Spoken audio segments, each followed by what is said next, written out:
തപ്പ് കൊട്ട് തപ്പ് കൊട്ട് കുഞ്ഞോ.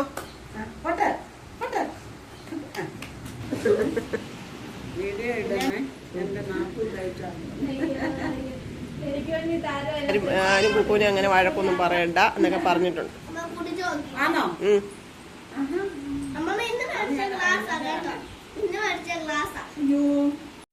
പ്രിയങ്ങളെ, അമ്മ കിളിയുടെ കൊച്ചു കൊച്ചു വിശേഷങ്ങളിലേക്ക് എല്ലാവർക്കും സ്വാഗതം. മൊത്തം നനഞ്ഞ് കുളിച്ചു, കോട്ടിട്ട് വായും കൂടെ ചേർത്ത് കോട്ടിട്ട്, അതുകൊണ്ട് താഴോട്ട് നനഞ്ഞ്. പിന്നെ മഴയ്ക്ക് മുമ്പേ ഓടി പോരാൻ വേണ്ടിട്ട് ഞാൻ ഇറങ്ങി. പക്ഷേ മഴേനെ ചതിച്ചു, വഴിക്ക് മഴ പെയ്തേ. പിന്നെ ഞാലിക്കൂട്ടി എടുത്ത് കയറി. അങ്ങോട്ട് ചെന്നപ്പോഴത്തേക്ക് അവിടെ കറണ്ടൊന്നും ഇല്ലായിരുന്നു, അതുകൊണ്ട് അധികം വീഡിയോ ഒന്നും എടുത്തില്ല കേട്ടോ. അതുപോലെ ഇടിയും കൊള്ളിയാനും ഒക്കെ ഉണ്ടായിരുന്നേ.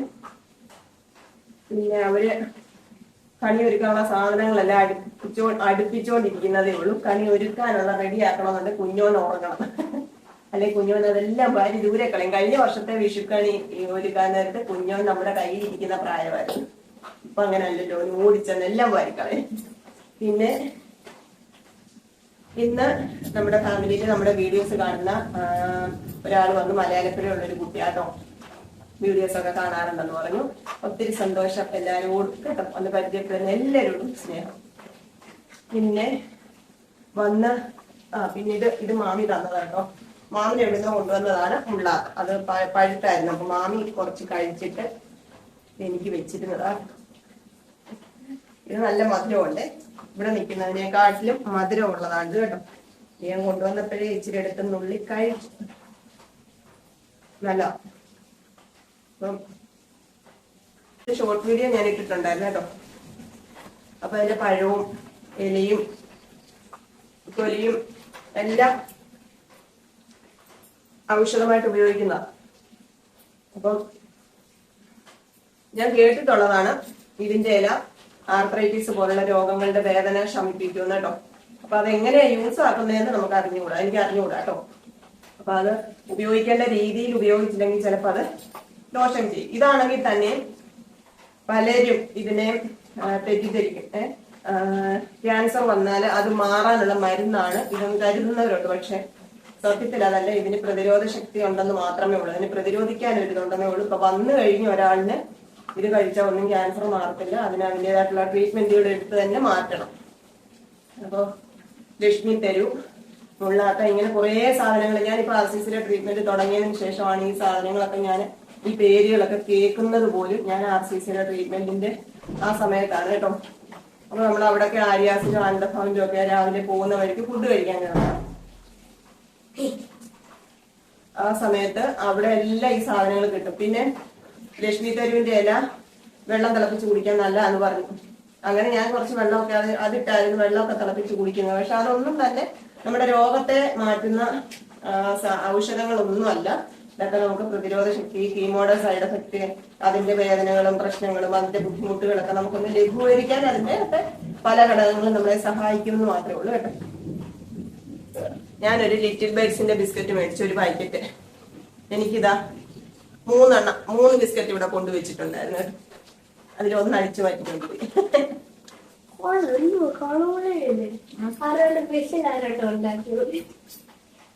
ഒന്നും അല്ലത്. ഞാന്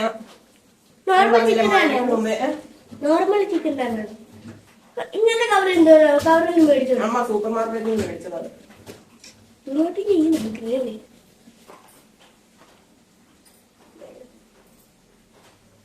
ഞാന് പച്ചക്കറിയോ മീനോ എല്ലാം വാങ്ങിക്കാൻ നോക്കാൻ ഭയങ്കര തിരക്കുമാണ്. പച്ചക്കറി കടയുടെ അടുത്തൊന്നും ചെല്ലാൻ പോലും ഒക്കത്തില്ല, അതുപോലെ ഇടിയാ അതിനകത്ത്. പിന്നെ മഴയത്ത് അവിടെ നിന്ന് ബുദ്ധിമുട്ടുണ്ടാന്ന് തൊട്ട് ഞാൻ പോരും. പിന്നെ നമ്മുടെ ഇവിടെ പ്രത്യേകമായിട്ടൊന്നും ഒരുക്കുന്നൊന്നും ഇല്ലല്ലോ, പിന്നെ എന്തിനാ വാങ്ങിക്കുന്നതെന്ന് ഓർത്ത് എല്ലാം കൊണ്ടുവന്ന് വെറുതെ പല സാധനങ്ങളും നമ്മൾ വാങ്ങിക്കൊണ്ട് വന്നിട്ട് പലരും കേടായി പോകും. ഞാൻ വാങ്ങിച്ചില്ല, പച്ചക്കറി ഒന്നും മേടിച്ചില്ല, മീൻ മേടിച്ചില്ല. അപ്പഴാ ഓർത്തത് രാത്രിയിലത്തേക്ക് കറികളൊന്നും ഇല്ലല്ലോ, എന്തോ ചെയ്യുമെന്ന് കേട്ടോ. ഇന്നലെ ഇവര് ചോറുണ്ടില്ല. ഇന്നും എങ്ങനെയാണെന്ന് ഓർത്തോണ്ട് ഇങ്ങോട്ട് വന്നത്. സൂപ്പർ മാർക്കറ്റിലാണെങ്കിൽ നമുക്ക് ബീഫ് കഷ്ണിച്ച് വെച്ചിരിക്കുന്നത് നമുക്ക് ഇങ്ങനെ പാക്കറ്റ് കിട്ടുവേ. ഞാൻ വിചാരിച്ചു ഒത്തിരി നാളായി ബീഫ് വാങ്ങിച്ചിട്ട് അതൊരു പാക്കറ്റ് മേടിക്കാന്നൊക്കെ കണ്ടു വന്നു. പക്ഷെ അവിടെ നിന്ന് ഇല്ലായിരുന്നു. പിന്നെ അവിടെ ഉള്ളത് ചിക്കൻ ആയിരുന്നു, അതായത് ചിക്കൻ ലോലിപോപ്പ്. ഞാൻ ഇങ്ങനെയൊന്നും വാങ്ങിച്ചിട്ടില്ല കേട്ടോ. നമ്മൾ പോയി കോഴിക്കടയിൽ പോയി മേടിച്ചിട്ടേ ഉള്ളൂ, ഇങ്ങനെയൊന്നും ഞാൻ വാങ്ങിച്ചിട്ടില്ല. 1/2 കിലോയാണ്. അപ്പൊ ഇത് എന്തായാലും ഇത് വാങ്ങിച്ചെന്തെങ്കിലും രാത്രി ഓടിക്കണമല്ലോ. അടുക്കളയിൽ ഇന്ന് പണിയുണ്ട്, അടുക്കള ഇന്ന് ബന്ദിനായി.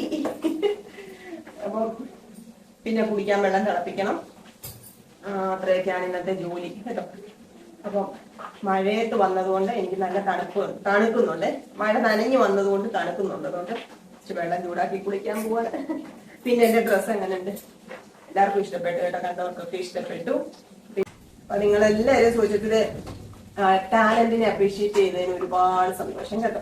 ഞാൻ സുചേച്ചിയോട് പിന്നെയും പറഞ്ഞിട്ടുണ്ട്, സുചേച്ചി ഒരു യൂട്യൂബ് ചാനൽ തുടങ്ങ്, അതിനകത്ത് ഈ വീഡിയോസ് ഒക്കെ ഇട എന്നൊക്കെ പറഞ്ഞിട്ടുണ്ട്. നടക്കുമെന്നൊന്നും എനിക്കൊരു പ്രതീക്ഷയില്ല കേട്ടോ. അപ്പൊ ഇന്നത്തെ വിശേഷങ്ങൾ ഇതൊക്കെയാണ്. ഇനി ഞാൻ പോയി പുളിയൊക്കെ കഴിച്ചിട്ട് വന്ന് നമുക്ക് ചിക്കൻ എടുക്കാം. ചോറ് ഇരിപ്പുണ്ട് കേട്ടോ. പിന്നെ രാവിലെ ഇവിടെ ഞാൻ പുട്ടുണ്ടാക്കി. ഇവർ രണ്ടുപേരും രാവിലെ ബ്രെഡ് കഴിച്ചു, ചായയും കുടിച്ചിട്ട് രാവിലെ രണ്ടുപേരും ഇന്ന് OBS തീരുമായിരുന്നേ. അപ്പൊ രാവിലെ കുർബാന ഉണ്ടായിരുന്നു. അത് കഴിഞ്ഞ കുഞ്ഞുങ്ങൾക്കെല്ലാം അവിടെ പുട്ടുണ്ട്.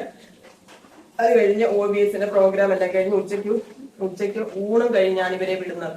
അതുകൊണ്ട് ഇവർ രാവിലെ രണ്ടുപേരും അങ്ങ് പോയി. പുട്ടിനെ ഞാൻ വിട്ടു. അത് കഴിഞ്ഞ് ഞാൻ 2-3 പുട്ടുണ്ടാക്കിയെന്ന് വെച്ചാൽ ഇവര് വൈകിട്ട് 4 മണിക്ക് കഴിക്കണമല്ലോ എന്നോർത്ത് ഞാൻ ഉണ്ടാക്കി വെച്ചിട്ട് പോയി. ഞാനും കഴിച്ചിട്ട് പോയി. അപ്പൊ അതിനിയും ചൂടൊക്കെ ഇരിക്കോട്ടെ. അത് ചിക്കനൊക്കെ ഇച്ചിരി റോസ്റ്റ് ചെയ്ത് കൊടുത്താൽ ചിലപ്പോൾ അതൊക്കെ മതിയെന്ന് പറയും. എന്താണെന്ന് അറിയത്തില്ല, നോക്കാം.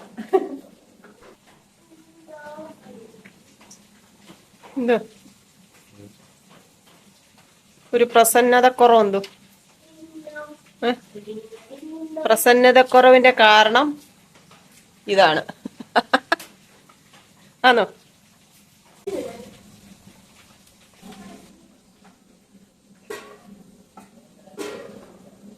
സവാള ഒക്കെ അരിഞ്ഞു വെച്ചേക്കും കേട്ടോ. ഞാന് ചിക്കൻ ലോലിപോപ്പ് എന്ന് പറഞ്ഞപ്പോ എന്തുവാണെന്നൊന്നും എനിക്ക് മനസ്സിലായില്ല. ഇപ്പോഴാണ് മനസ്സിലായത്. ഈ പീസ് മാത്രമാണ്, ഇത് മാത്രമായി കേട്ടോ. അതുകൊണ്ടായിരിക്കും ഇതിനെ ചിക്കൻ ലോലിപോപ്പ് എന്ന് വിളിച്ചത്.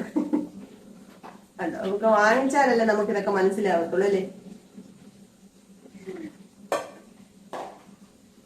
എന്തൊക്കെ വേണമെങ്കിലും ഉണ്ട്. കൊറേ ടൈപ്പ് ഉണ്ടായിരുന്നേ.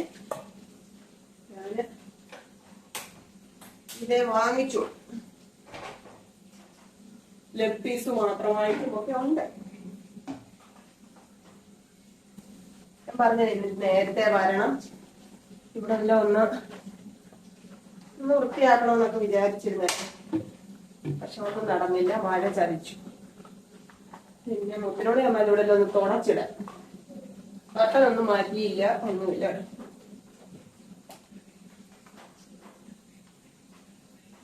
രാവിലെ ഇവര് രണ്ടുപേരും അങ്ങ് പള്ളിയിൽ പോയല്ലോ. അപ്പം എനിക്ക് കട്ടൻ കയറി എടുക്കാനൊന്നും എനിക്ക് പറ്റാഞ്ഞോണ്ട് ഞാൻ അതിനൊന്നും മെനക്കെട്ടില്ല. അതാണ് സത്യം. ഇന്ന് ടൗണിലാണെങ്കിൽ പതിവില്ലാതെ ആംബുലൻസ് ഒക്കെ പോയി കേട്ടോ. അപ്പൊ ഞാനിങ്ങനെ ഓർത്തേ, പണ്ട് കൊറോണ ആയപ്പോൾ ഇതുപോലായിരുന്നു കേട്ടോ. തുരുതുരാന്നിങ്ങനെ ആംബുലൻസ് വരുമായിരുന്നു. അപ്പൊ നമ്മളത് കേട്ട് നമുക്കതങ്ങ് ശീലമായി. ഇപ്പൊ കുറച്ചായിട്ട് അങ്ങനെ വലിയ കുഴപ്പമില്ല. വല്ലപ്പോഴും ഒക്കെ ആംബുലൻസ് വന്ന് പോകും, അത്രേ ഉള്ളായിരുന്നു കേട്ടോ. ഇപ്പൊ പിന്നെ നമ്മുടെ അവിടുത്തെ കാഷ്വാലിറ്റിയുടെ ഓപ്പണിങ് അപ്പുറത്ത് ബിൽഡിങ്ങിലോട്ട് മാറ്റിയതുകൊണ്ട് നമുക്ക് അത്രയും കാണാനൊന്നും ഇല്ല. പക്ഷെ ഇന്ന് ഒരുപാട് ആംബുലൻസ് പോയപ്പോ ഞാൻ വിനുവിനോട് പറഞ്ഞു എന്തോ എവിടോ സംഭവിച്ചെന്ന് കേട്ടോ. അപ്പോഴത്തേക്ക് വിനുവിന്റെ പെങ്ങളൊക്കെ താമസിക്കുന്നിടത്തെങ്ങാണ്ട് ആ റൂട്ടിലെങ്ങാണ്ട് ഒരു ആക്സിഡന്റ് ഉണ്ടായി. അയ്യപ്പന്മാരുടെ വണ്ടി നടന്നു പോയ അവരെയൊക്കെ ഒരുമിച്ച് 3 പേരുണ്ടായിരുന്നു. 3 സ്ത്രീകൾ. അവര് കരയോഗം ഏതാണ്ട് കഴിഞ്ഞിട്ട് പോയവരാണ്. അവരെ അയ്യപ്പന്മാരുടെ വണ്ടി ഇടിച്ച് അതിന്റെ ബഹളമായിരുന്നു. അത് കഴിഞ്ഞിട്ട് ഒരു പയ്യനാണെങ്കിൽ അതുവഴി ഹോസ്പിറ്റലിന്റെ അവിടെ ഇങ്ങോട്ട് നടന്നു വരുന്നത് കണ്ടു കേട്ടോ. ദേഹത്ത് ആ പാന്റ് മുഴുവന് ചോർഞ്ഞ കേട്ടോ. അപ്പൊ എനിക്ക് മനസ്സിലായി ഇതുപോലെ ആക്സിഡന്റ് എന്തോ പറ്റിയിട്ടാണ് അവരെ കൊണ്ട് വന്നതായിരിക്കും എന്നൊക്കെ ഞങ്ങൾ ഇങ്ങനെ പറയുകയും ചെയ്യും. കുറച്ച് കഴിഞ്ഞപ്പോ സത്യാവസ്ഥ എന്തോന്നൊക്കെ നമ്മൾ അറിഞ്ഞു. ഇതൊക്കെ സീരിയസ് ആയിരുന്നു. അവരെ ഇവിടുന്ന് കോട്ടയത്ത് കൊണ്ടുപോയി. ആപത്തൊന്നും ഇല്ലാതിരിക്കട്ടല്ലേ. നല്ലൊരു വിഷു ആയിട്ട് അവരുടെയൊക്കെ വീട്ടിലെ അവസ്ഥ എന്തായിരിക്കും ദൈവമേ. ഒരാൾക്ക് വരെ എത്ര നേരം വേണം. പക്ഷെ മനുഷ്യർക്കൊന്നും ചിന്തയില്ല, എല്ലാം നമ്മുടെ കയ്യിലാണെന്നുള്ള ഒരു ധാർഷ്ട്യം അല്ലേ.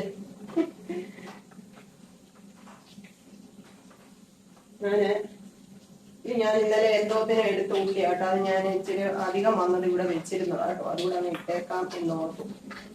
ശരിക്കും പറഞ്ഞാൽ ചിക്കൻ ലോലിപോപ്പ് മേടിച്ചിട്ടുണ്ടല്ലോ, നമ്മള് വറുത്തെടുക്കണം. അങ്ങനെ ഒരു ദിവസം ഞാൻ ചെയ്യും. ഇന്നിപ്പോ ഞാൻ ഇത്ര കറികളൊന്നുമില്ല, അതുകൊണ്ട് ഞാൻ റോസ്റ്റ് ചെയ്യുവാണ്. ഇനി ഒരു ദിവസം വാങ്ങിച്ചിട്ട് നമുക്കൊരു പരിപാടി ചെയ്യണം, എന്നിട്ട് ശരിക്കും ലോലിപോപ്പ് പോലെ കഴിക്കണം. ഇനി ഞാൻ ഇച്ചിരി തേങ്ങാക്കൊത്തൊക്കെ ഇട്ട് നമ്മൾ സാധാരണ ചിക്കൻ വെക്കത്തില്ല അതേപോലെ വയ്ക്കുക കേട്ടോ. കാരണം കറികളൊന്നും ഇല്ലാത്തത്. അയ്യോ,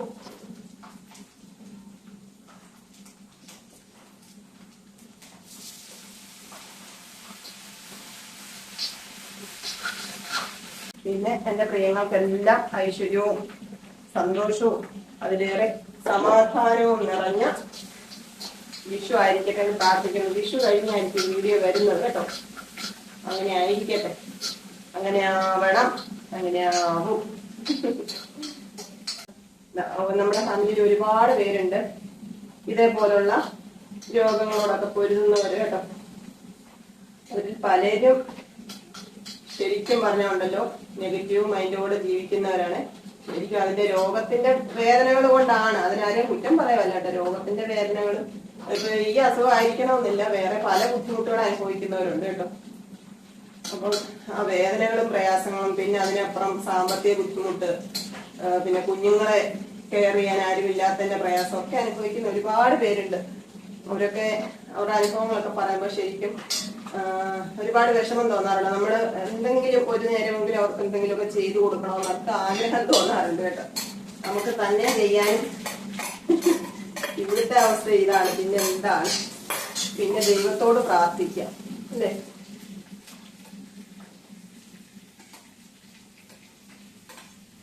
ഞാനിത് വേസ്റ്റ് ആക്കാനൊന്നും പറ്റാത്തതുകൊണ്ട് ഞാനിതങ്ങ് വെക്കും കേട്ടോ. ആരോ എന്നോട് പറഞ്ഞായിരുന്നു ഇങ്ങനെ സവാള അരിഞ്ഞ് വെച്ചിരുന്നതൊക്കെ. തള്ളാൻ പാടില്ല.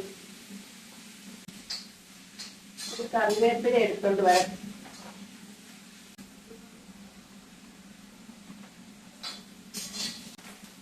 ഓരോന്ന് വാങ്ങിച്ച് എവിടൊക്കെയാ കൊണ്ടുവെക്കുന്നതെന്ന് എനിക്ക് ഓർമ്മയില്ല. ഇവിടെ മുഴുവൻ വരുന്ന ചിക്കൻ മസാല.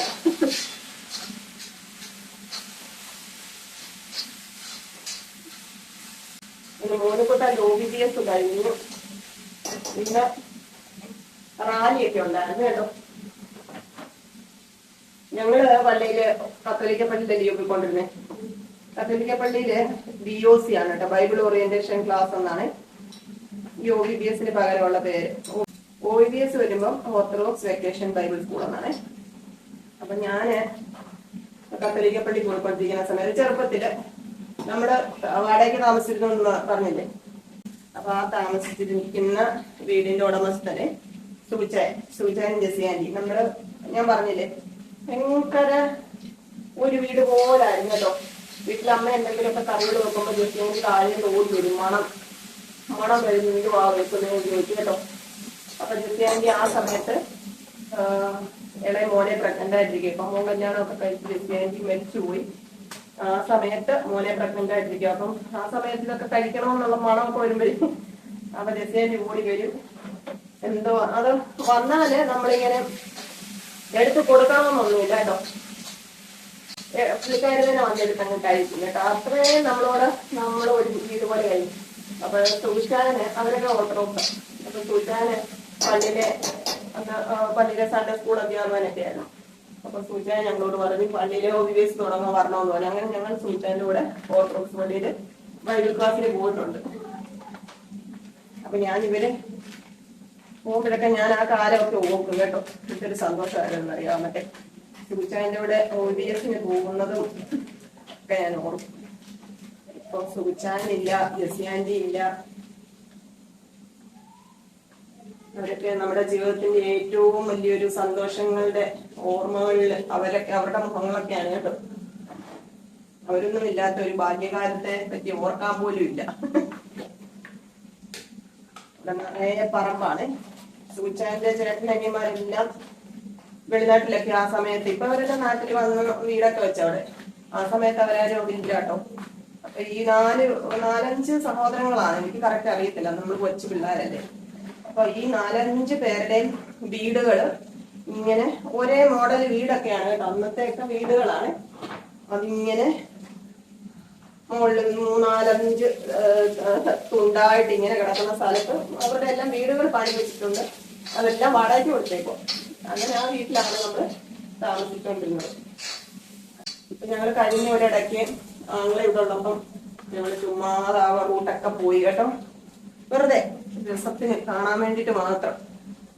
അപ്പൊ അങ്ങനെ പോയപ്പം അവിടത്തെ ചില വീടുകളൊന്നും ആദ്യം ഞങ്ങൾ താമസിച്ചിരുന്ന വീടൊന്നും മാറ്റമൊന്നും ഇല്ലാതെ ഇപ്പോഴും അതുപോലെ കൊണ്ട് വാടകക്കാരാണെന്ന് തോന്നി ഇപ്പോഴും.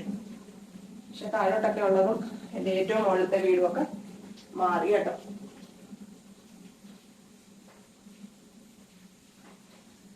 ഞാൻ പറഞ്ഞില്ല, കേക്കവട്ടെ 3-4 തുണ്ടായിട്ടാ ഈ സ്ഥലമേ. ഒത്തിരി സ്ഥലമുണ്ട്. നമുക്ക് ഏറ്റവും താഴത്തെ വീട്ടിലേ ഉള്ളു കിണർ. നമ്മൾ താഴെ ഏറ്റവും മുകളിലത്തെ വീട്ടിലാണ് നമ്മൾ താമസിക്കുന്നത്. അപ്പൊ നമ്മൾ ഒരു കലമൊക്കെ എടുത്തോണ്ട് ബക്കറ്റും ഒക്കെ എടുത്തോണ്ട് അങ്ങ് പോകും. താഴെ പോയി കിണറ്റിൽ നിന്ന് വെള്ളം ചുമ്മി കൊണ്ടുവയ്ക്കും. അവിടൊക്കെ ഉണ്ടല്ലോ കുളിമുറിക്കകത്ത് തന്നെ ടാങ്ക് പണിഞ്ഞിട്ടേക്കുവാണ്.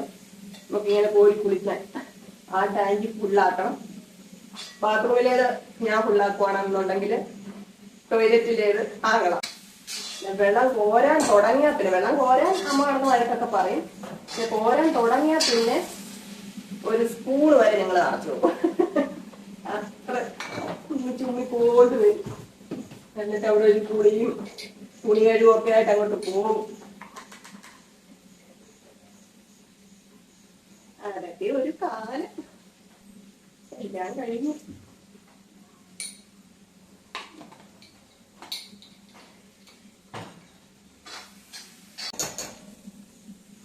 നിങ്ങളോട് കഥ പറഞ്ഞെല്ലാം ചേർത്തുവാ ഗ്രേവി പോലെ വെക്കുന്ന കേട്ടോ. കാരണം ഞാൻ പറഞ്ഞില്ലേ, കറികളൊന്നും ഇല്ലാത്തതുകൊണ്ട്. അത് മാത്രമല്ല, അവർക്ക് ഗ്രേവി കഴിക്കാൻ ഇഷ്ടവുമാണ്. ഒരുപാടൊന്നും അല്ല, ഇച്ചിരി.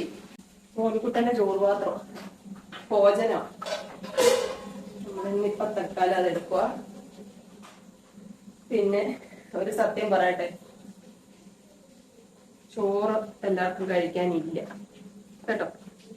അപ്പം അവർക്ക് മാവിരിപ്പുണ്ട്. അന്നത്തെ മാവൊന്നും അല്ലട്ടെ, ഇന്നലെ അമ്മ തന്നെന്ന് പറഞ്ഞില്ല ആ മാവ്. ഞാൻ ഇന്ന് ദോശ ഉണ്ടാക്കില്ല, രാവിലെ പുട്ട് കൂടി നനച്ചതുള്ളത് കൊണ്ട് പുട്ടുണ്ടാക്കി. അപ്പം അവർക്ക് ഞാൻ ദോശ ഉണ്ടാക്കി കൊടുക്കാന്ന് വിചാരിച്ചു കേട്ടോ. ഞാൻ പറഞ്ഞില്ലേ, അവർക്ക് അതൊക്കെയാണ് ഇഷ്ടം. ചോറിനെക്കാട്ടിലും ഇഷ്ടം അതായതുകൊണ്ട് നിർബന്ധിക്കേണ്ടി വരില്ല. അത് വേവട്ടെ. വേവുമ്പോഴത്തേക്ക് നമുക്ക് അല്ലറ ചില്ലറ പണികളൊക്കെ ചെയ്ത് തീർക്കാം. പിന്നെ ദോശമാവ് എടുത്ത് ഞാൻ വെളി വെച്ച്, വേണമെങ്കിൽ അവർക്ക് ദോശ ഉണ്ടാക്കി കൊടുക്കാമെന്ന് ഓർത്ത്. ഇന്ന് രാവിലെ ഏതായാലും ഉണ്ടാക്കിയില്ലല്ലോ. നമ്മുടെ കറി റെഡിയായോന്ന് നോക്കാം. റെഡി ആയിട്ടുണ്ട്. ഇപ്പുറത്തെ അടുപ്പേല് ദോശ ഉണ്ടാക്കും കേട്ടോ.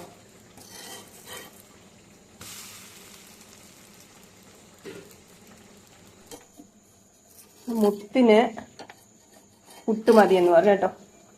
മോനിക്കുട്ടനാണ് ദോശ, എനിക്ക് ചോറ് മതിയേ. ദോശയൊക്കെ ഉണ്ടാക്കി കഴിഞ്ഞ് രണ്ടുപേരെ നമുക്ക് കഴിക്കാൻ വിളിക്കാം. അവിടെ എന്തൊക്കെയോ കഥയും പറഞ്ഞിരിപ്പുണ്ട്.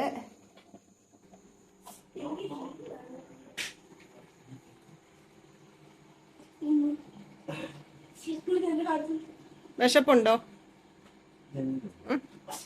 വിശപ്പുണ്ടോ മോനുകുട്ട? വിശപ്പുണ്ടോ? നവാ. ഒരാൾക്ക് പുട്ട് ചിക്കൻ കറി. ചിക്കൻ കറിക്കകത്ത് പുട്ട് അങ്ങ് കുളിച്ചു പോയി, അതുകൊണ്ടാട്ടോ. പിന്നെ ഒരാൾക്ക് ദോശ ചിക്കൻ കറി. പിന്നെ എനിക്ക് ചോറ് ചിക്കൻ കറി. മോനു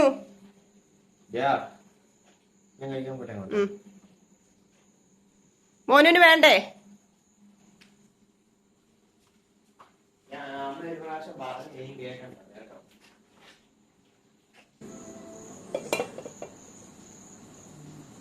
ഇത് ഇന്നലത്തെ കറിയാട്ടോ, ഏതാ മുരിങ്ങയ്ക്കായും മാങ്ങായും കൂടിയിട്ട് കറി വെച്ചത്.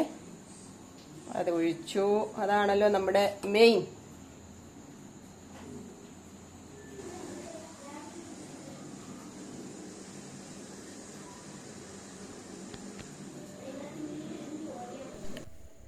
അപ്പോൾ നമുക്ക് അത്താഴം കഴിക്കാം. അവർ രണ്ടുപേരും ദോശയും പുട്ടുമൊക്കെ കഴിക്കുന്നു. എൻ്റെ പ്രിയങ്ങളെല്ലാവരും സന്തോഷത്തോടെ ഇരിക്കട്ടെ എന്ന് പ്രാർത്ഥിക്കുന്നു.